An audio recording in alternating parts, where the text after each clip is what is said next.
The city of Ravenhill woke beneath the sound of distant traffic and the cold wind sweeping through the aging apartment blocks on the south side of town. Far away from the glowing towers of the financial district, hidden behind an abandoned railway line, stood a worn-out apartment complex with cracked walls, flickering hallway lights, and broken heating systems that barely survived the winter. On the fourth floor of that building lived David Carter, a single father who spent every waking moment trying to protect the only person left in his world. His apartment was small and old, with only 2 rooms, a tiny kitchen, and windows that rattled every time the wind blew hard enough. The refrigerator hummed loudly through the night, and a single wooden table beside the window served as both a dining table and his daughter's study desk. Every inch of the apartment carried signs of exhaustion, but it was clean, organized, and warm in the only way that mattered, because David made sure his daughter always felt safe inside those walls. At 6 o'clock in the morning, before the sun had even begun to rise, the old alarm clock beside David's bed started ringing softly. He reached over immediately and turned it off before it could wake his daughter sleeping beside him. Lily slept peacefully beneath a faded blue blanket while holding an old stuffed bear that David had won for her years ago at a small county fair. David sat quietly for a moment and simply watched her sleep. That was his favorite part of every day, because it reminded him why he kept fighting, no matter how difficult life became. He carefully stood up, put on his worn grey hoodie, and walked into the kitchen while the apartment remained silent, except for the sound of pipes groaning behind the walls. When David opened the refrigerator, there was very little left inside. A small carton of milk, a few eggs, and half a loaf of bread sat on the nearly empty shelves. He checked the balance in his bank account on his old phone. $147 remained before rent was due again the following week. For a few seconds, he stared at the number without moving. Then he looked back toward Lily's room and smiled softly to himself before beginning breakfast. He cooked the eggs slowly and toasted the last slices of bread, while the smell filled the apartment with warmth. A few minutes later, Lily walked out, wearing oversized pink pajamas, rubbing sleep from her eyes while her blonde hair fell messily over her face. "You woke up early again," she said quietly. David smiled. "I have work, remember?" Lily sat at the table and looked down at the plate in front of her, before noticing that David had given her almost all the food. "Aren't you eating?" she asked. "I'll eat at work." It was a lie, he told often. Lily lowered her eyes for a moment because she knew the truth. David always pretended things were easier than they really were. He always made sacrifices quietly, so she would never feel the weight he carried every day. After breakfast, David helped Lily put on her coat before they walked through the freezing hallway toward the parking lot behind the building. Snow lightly covered the cracked pavement outside, while old cars sat buried beneath layers of ice and rust. At the far corner of the lot stood David's truck, an ancient blue pickup with faded paint, dents along the doors, and an engine that sounded like it could fall apart at any moment. The truck looked terrible, but David kept it spotless. Years earlier, he had once told Lily, "No matter how little you have, you respect the things helping you survive." The engine shook violently when he turned the key. Thick white smoke drifted from the exhaust pipe, while 2 teenagers walking nearby burst into laughter. "That thing belongs in a museum," one of them shouted. "I think it's about to explode," the other joked loudly. Lily lowered her head in embarrassment. David heard every word, but he simply kept driving. A few minutes later, Lily quietly asked, "Does it make you sad when people laugh at your truck?" David looked at her through the rearview mirror and smiled gently. "Do you know what's actually embarrassing?" he asked. Lily shook her head. "When someone has everything but still looks down on people who work hard." He paused briefly before continuing. "There's never shame in honest work." Lily looked at him silently, while snow drifted past the windshield. David always taught her lessons this way. He never gave long speeches. He taught her by the way he lived every single day. When they arrived at school, David adjusted Lily's scarf before she stepped out of the truck. "Lily." "Yes?" "If anyone makes you feel small today." He gently brushed snow from her shoulder. "Don't let them decide who you are." Lily smiled softly before running toward the school entrance. David waited until she disappeared inside before driving away. But only moments later, the truck began making a strange rattling sound. David frowned immediately. He pulled over beside the road and opened the hood, while steam rose into the freezing air. Another coolant pipe had started leaking. He checked the time and realized he would be late for work if he stopped to repair it properly. But if he ignored the problem, the truck might completely fail before he even reached the city. For several silent seconds, David stood in the cold wind, staring at the engine, before finally grabbing his old toolbox from the back seat. Within minutes, his hands were covered in grease. A businessman wearing an expensive coat walked by and laughed when he saw the truck. "That thing belongs in a junkyard," the man muttered, before continuing down the sidewalk. David said nothing. He simply kept working. 10 minutes later, he finished the temporary repair, wiped his hands carefully with an old cloth, and got back behind the wheel. Even during the hardest moments of his life, David never lost discipline. He believed a man's character was revealed not when life was easy, but when life gave him every reason to become bitter. Nearly 30 minutes later, David arrived at Vertexon Dynamics, one of the largest artificial intelligence companies in the country. The massive glass building towered over the city like a monument built for people far above men like him. Employees wearing expensive suits walked past without even acknowledging his existence. To them, David Carter was nothing more than an aging night security guard driving a dying truck. No one knew who he really was. No one cared. David changed into his security uniform and entered the small monitoring room beneath the building. During lunch break, he quietly opened the small container holding his meal. A simple sandwich and one apple sat inside. At that moment, his phone vibrated gently with a text message from Lily. "Don't forget your jacket today, Dad. Love you." David stared at the message for a long time before smiling to himself. Sometimes that single sentence was enough to carry him through the entire day. Later that evening, after school ended, Lily sat alone inside the library, waiting for her father to finish work. A group of students passed nearby, and one girl glanced at Lily's old coat before whispering loudly enough for everyone to hear. "Her dad still drives that garbage truck." A few kids laughed quietly. Lily tightened her grip around the book in her hands, but she remembered what David had taught her, so she stayed silent. When David finally arrived, he found Lily sitting beside the library window, reading quietly beneath the warm yellow lights. For a moment, he simply stood there, watching her.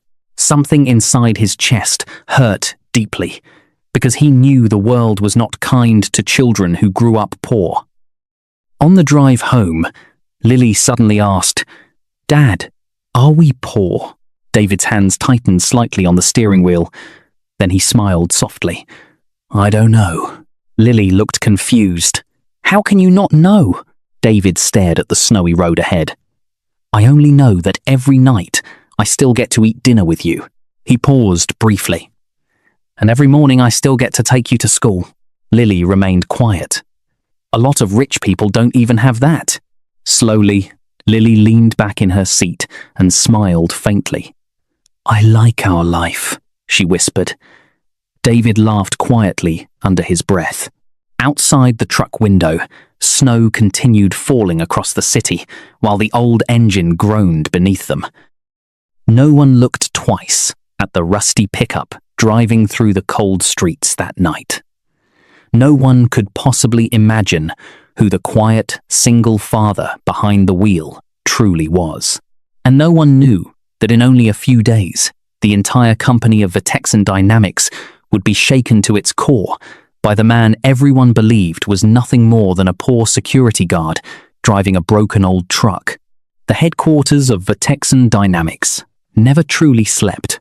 Even after midnight, lights continued glowing behind the massive glass walls, while servers hummed beneath the building like the heartbeat of a machine too powerful to stop.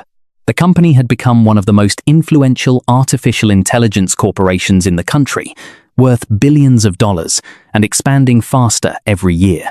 News channels constantly praised its revolutionary systems, investors fought for shares, and politicians attended its conferences, hoping to stand beside the future of technology. But beneath all the polished marble floors and glowing digital displays, David Carter spent most nights alone in silence, watching security monitors from a cramped room below the lobby. At exactly 8:45 that evening, David walked through the employee entrance, carrying a small paper bag in one hand. Inside the bag sat a tiny chocolate cupcake with pink frosting and one small candle. He had stopped at a grocery store before work because today was Lily's birthday. He could not afford a large celebration or expensive presents, but he promised himself he would at least bring something home before sunrise when his shift ended. As he entered the security office, Noah Brooks, the youngest guard in the building, glanced at the cupcake and smiled. "Birthday?" David nodded quietly. "My daughter turned 12 today." Noah leaned back in his chair. "You're still working all night?" David smiled faintly. "Rent doesn't care about birthdays." Noah laughed softly, but David's eyes drifted toward the clock on the wall. He hated missing important moments with Lily.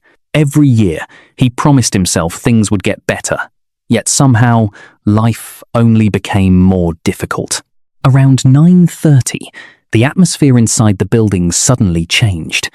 Employees rushed across the lobby carrying tablets and documents, while expensive black cars began arriving outside the main entrance. David recognized the signs immediately. Important investors. Within minutes, senior executives filled the building. Men in designer suits and women wearing luxury jewelry walked through the lobby while assistants hurried behind them carrying schedules and laptops. David quietly stood near the entrance, scanning identification badges as people passed without even looking at him. Then the elevators opened. Sophia Laurent stepped out, surrounded by executives. At 32 years old, Sophia had become the youngest chief executive officer in Vertexon Dynamics history. Business magazines called her the Queen of Artificial Intelligence. Investors admired her ruthlessness, competitors feared her ambition, and employees obeyed her without question. She moved through the lobby with sharp confidence, wearing a white designer coat over a black dress, while high heels echoed against the marble floor. David watched silently as she approached. Sophia barely acknowledged him while handing her assistant a stack of files. "Conference room prepared?" "Yes, ma'am." "The Japanese investors arrived?" "They're waiting upstairs." Sophia nodded before suddenly stopping. Her eyes moved toward David's old truck visible through the glass entrance outside. "That belongs to security?" she asked coldly. One executive laughed immediately. "I think it barely belongs on the road." Several people chuckled quietly. David remained silent. Sophia glanced back toward him with mild disgust. "You should park that thing farther away from the building," she said. "It looks terrible beside investor vehicles." Noah lowered his eyes awkwardly. David simply nodded once. "Understood." Sophia turned away immediately, as if the conversation no longer mattered. But before entering the elevator, she paused again.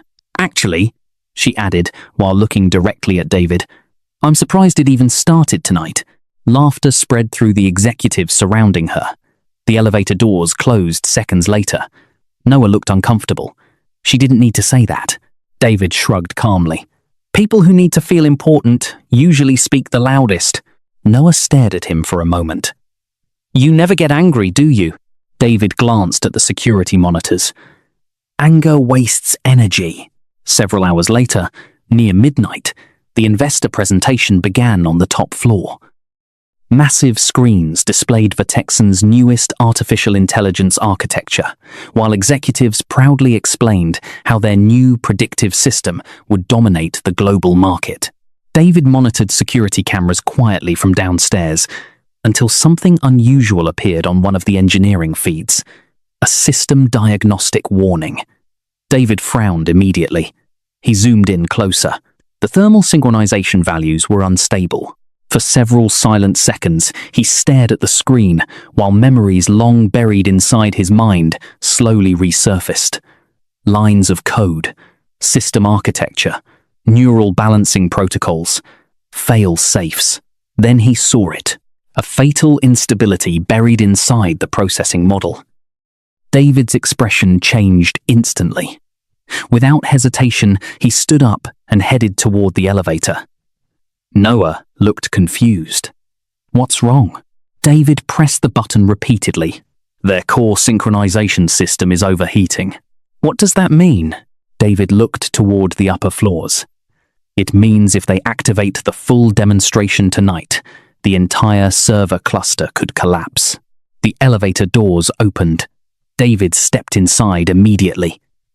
Minutes later, the executive conference room buzzed with applause as Sophia presented the company's newest AI system to investors from around the world.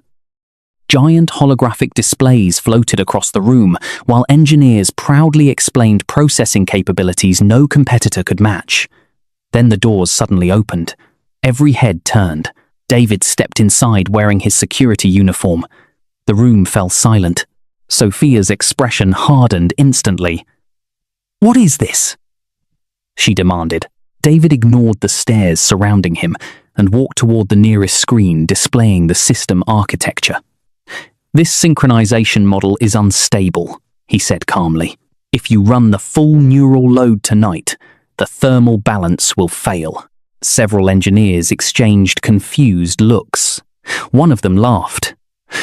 "The security guard understands neural architecture now?" A few investors smiled awkwardly. Sophia crossed her arms slowly.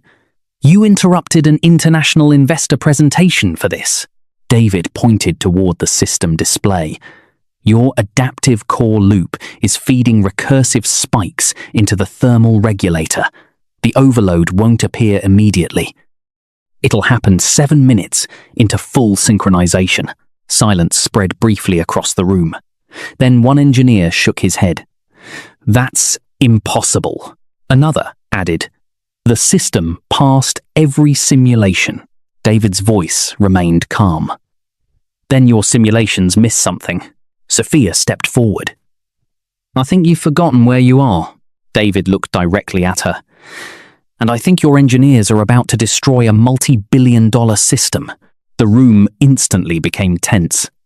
Sophia's face darkened with anger. "How dare a night guard walk into my conference room and lecture my engineers?" David did not respond emotionally. He simply looked back at the system display. "Shut the demonstration down before it's too late." One investor quietly whispered something to another executive. Sophia noticed immediately. Humiliation burned across her face. She walked directly toward David until only a few feet separated them. "You are a security guard," she said coldly. "Your job is to stand at the door and scan badges." The room remained completely silent. "You do not touch our systems," David spoke quietly. "I wasn't trying to embarrass you." Sophia's eyes sharpened. "But you did." Then she pointed toward the exit. "You're fired." Noah, who had followed David upstairs moments earlier, froze in shock. Several engineers smirked quietly. Sophia continued speaking loudly enough for the investors to hear. "I built this company beside some of the greatest AI engineers in the world. I will not be lectured by a man driving a broken truck and wearing a bargain store security uniform." A few executives laughed nervously. David stood motionless. Then Sophia noticed the folded paper bag still sitting beneath David's arm. "What's that?" she asked mockingly. David glanced down briefly. "Nothing important." Sophia grabbed the bag suddenly and opened it. Inside sat the small cupcake with pink frosting and one tiny birthday candle. The room became awkwardly silent. Sophia stared at it for a second before speaking with cold amusement. "You interrupted a billion-dollar investor presentation carrying a child's cupcake." A few people laughed again. David slowly took the bag back from her hands. "It's my daughter's birthday." For the first time all night, a faint trace of discomfort crossed several faces in the room, but Sophia showed none. "Then maybe you should spend less time pretending to be an engineer and more time being a father." David looked at her quietly. No anger, no humiliation, just silence. That silence somehow unsettled the room more than shouting ever could. Sophia pointed toward the door once more. "Leave your security badge downstairs." David nodded once. Then he turned and walked away without another word. Behind him, several executives whispered mockingly while the presentation resumed. But near the back of the room, one senior engineer remained frozen while staring at the system architecture still glowing across the giant screen. Because after David pointed out the flaw, he could suddenly see it too. The elevator doors closed behind David Carter with a cold metallic sound that echoed through the empty hallway like the end of something far larger than a job. He stood alone beneath the pale fluorescent lights, while the voices and laughter from the executive conference room slowly faded above him. In one hand, he still carried the small paper bag containing Lily's birthday cupcake. The candle inside had tilted sideways during the confrontation, smearing pink frosting against the cardboard wall of the box. For several long seconds, David simply stood there without moving. Then he exhaled slowly and walked toward the security office downstairs. Inside the conference room above, the investor presentation continued as if nothing had happened.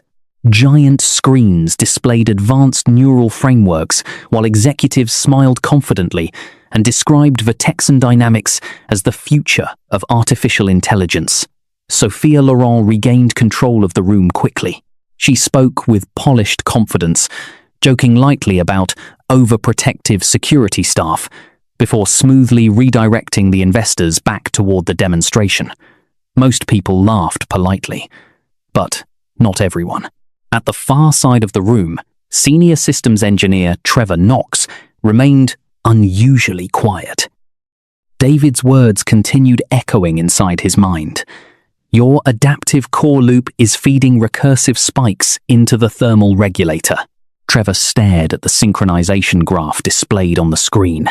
Then his expression shifted slightly, because the more he examined the data, the more uncomfortable he became. Meanwhile, downstairs, David quietly removed his security badge and placed it on the desk beside Noah Brooks. "You're really leaving?" Noah asked, in disbelief. David nodded once. Noah looked furious. "This is insane. Those people have no idea what they're talking about." David gave a faint smile. "Most people only hear what protects their pride." Noah leaned closer. "Tell me honestly, were you serious about the system failing?" David's eyes drifted toward the ceiling above them. "Yes." Noah swallowed hard. "How bad?" David remained silent for several seconds. Finally, he answered quietly. "If the synchronization cascade reaches full recursive load," his voice lowered, "the servers won't just fail." Noah stared at him. "They'll burn." A chill moved through the small security office. Upstairs, the presentation reached its final phase. Investors gathered around the central demonstration chamber, where Vertexon's newest artificial intelligence model would activate live for the first time before international partners. The atmosphere inside the room felt electric. Cameras recorded every moment, while engineers monitored streams of data flowing across giant, transparent screens. Sophia stood confidently at the center of the room. "Ladies and gentlemen," she announced proudly, "tonight you are about to witness the future." Applause echoed softly.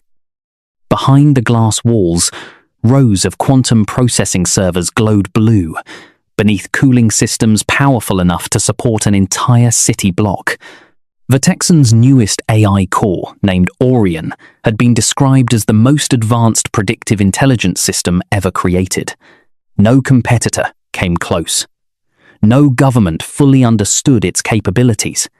And tonight, Sophia planned to secure another $12 billion in global investment. Trevor Knox stood beside the engineering console, trying to ignore the unease growing inside him. But he could not stop thinking about David. A security guard should not have known those technical terms. A security guard should not have recognized thermal recursion instability from a glance. And a security guard definitely should not have predicted the exact failure sequence Trevor himself had privately worried about weeks earlier. Trevor quietly opened the diagnostic interface while the crowd focused on Sophia's speech. His fingers moved rapidly across the keyboard. Within seconds, new thermal simulations appeared. His heartbeat slowed, then suddenly increased again, because David had been right. Not completely, but dangerously close. Trevor frowned harder and reran the calculations. Tiny synchronization fluctuations appeared deep within the adaptive learning loop. The instability was microscopic, almost invisible. But under full neural expansion, it multiplied. Trevor felt his stomach tighten. One engineer beside him noticed his expression. "What's wrong?" Trevor hesitated. Nothing, but his voice lacked confidence. Across the room, Sophia raised her hand dramatically. "Initialize Orion." The servers beneath the floor instantly roared louder. Blue lights brightened across the chamber. Data streams exploded across every display. The investors watched in amazement, while Orion began processing live market predictions faster than any artificial intelligence system previously demonstrated. Applause broke out immediately. Sophia smiled proudly. But Trevor kept staring at the thermal readings, because they were climbing faster than expected. Downstairs, David stepped outside the building into the freezing night air. Snow drifted slowly across the empty streets, while the city lights reflected against the glass tower above him. He looked up at Vertexon Dynamics one final time. Something about the building felt wrong tonight. Not emotionally, mathematically.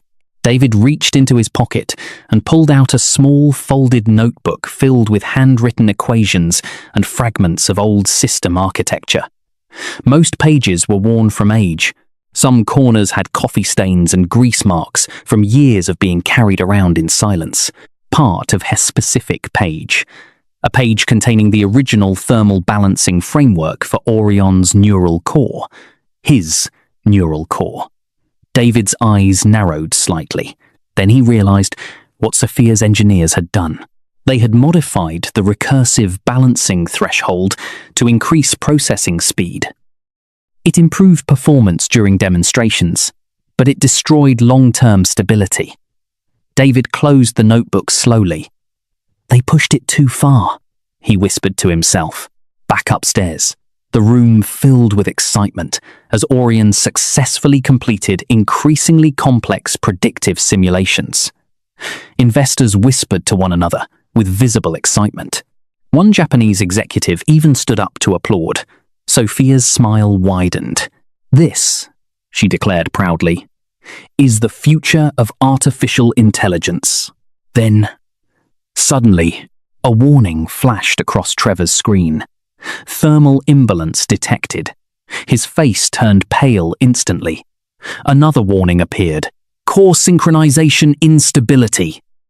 Trevor's fingers flew across the keyboard. "No." One engineer beside him looked over nervously. "What happened?" Trevor checked the readings again. The recursive spike was accelerating, exactly like David described. Sophia noticed the movement near the engineering station. "What's going on?" Trevor hesitated only briefly before answering. "We're seeing minor thermal instability." Sophia immediately forced a calm smile for the investors. "Nothing serious." But Trevor no longer believed that, because the thermal graphs were now climbing rapidly. Far too rapidly. Downstairs outside the building, David stopped beside his truck just as his old phone vibrated. "Unknown number," he answered quietly. "Yes?" Trevor's voice came through strained and tense. How did you know? David closed his eyes briefly. So it started. Trevor swallowed hard. The recursive load is multiplying faster than expected. David leaned against the truck. You increased the adaptive synchronization threshold. Silence. Then Trevor answered slowly. Yes. David looked up at the glowing tower. That system was never designed to prioritize speed over balance. Trevor's breathing grew heavier. Can you fix it? David remained silent for several seconds. Then finally, yes. Relief flooded Trevor's voice immediately. Then come back. David's expression hardened slightly. You already fired me. That doesn't matter now. It mattered upstairs. Trevor closed his eyes briefly in frustration. Please. David looked toward the snow-covered streets around him. Then, at the small paper bag, still sitting on the passenger seat of his truck, Lily's birthday cupcake. I have somewhere I need to be. Trevor's voice dropped. If this system collapses tonight, he stopped speaking, because both men already understood the consequences. Hundreds of millions of dollars lost, global investors destroyed, possible electrical fires throughout the server network, the end of Vertexon Dynamics. David finally spoke again. There's one temporary solution. Trevor grabbed a pen immediately. What is it? David's voice became precise and emotionless. Inside the thermal balancing architecture, there's a hidden recursive limiter buried beneath the adaptive core. Trevor froze. How do you know that? David ignored the question. Search for a disabled protocol named Lazarus. Trevor typed rapidly. Nothing appeared. There's nothing here. David's eyes narrowed. Of course there isn't. Trevor frowned. What does that mean? David looked back toward the glowing tower one final time. It means your engineers deleted the visible pathway. He paused quietly. Without realizing, I buried a second one. Trevor's face slowly changed. Because no ordinary engineer would say something like that. Only the original architect would. Before Trevor could speak again, the line suddenly filled with alarms and shouting in the background. Then the call disconnected. David stood silently in the snow, while blue lights continued glowing high above the city skyline. Inside Vertexon Dynamics, the system had officially begun failing, and somewhere deep inside the collapsing architecture of Orion, a hidden line of code waited silently. Like a locked door, only one man in the world knew how to open. At exactly 12:14 in the morning, the atmosphere inside Vertexon Dynamics changed from celebration to fear. It happened so quickly that most people in the demonstration chamber did not even understand what they were witnessing at first. One moment, Orion processed billions of predictive calculations flawlessly, while investors applauded the future of artificial intelligence. The next moment, warning symbols exploded across every screen in the room. Thermal cascade failure, core instability detected, recursive load, limit exceeded. The giant holographic display flickered violently before collapsing into static. A loud mechanical alarm suddenly echoed throughout the building. Several investors immediately stood from their seats. What is happening? Is this part of the demonstration? Sophia Lawrence's confident expression vanished instantly. Trevor, she snapped sharply. Fix it! Trevor Knox was already typing furiously across the engineering console while sweat formed along his forehead. The thermal levels continued rising. Too fast. Far too fast. Behind the glass walls beneath the chamber floor, entire rows of quantum servers began glowing brighter as cooling systems struggled desperately to contain the overload spreading through the neural core. Another engineer rushed toward Trevor. The recursive balancing system isn't responding. That's impossible, Trevor muttered. He opened another diagnostic panel, then another, and another. Every system response led to the same result, instability multiplying exponentially. The room's lighting flickered briefly. One investor stepped backward nervously. Tell me this system is under control. Sophia forced herself to remain calm. It's a temporary fluctuation, but her voice no longer sounded confident. Across the chamber, several executives had already started whispering among themselves, while legal advisors quietly checked emergency protocols on their phones. The alarm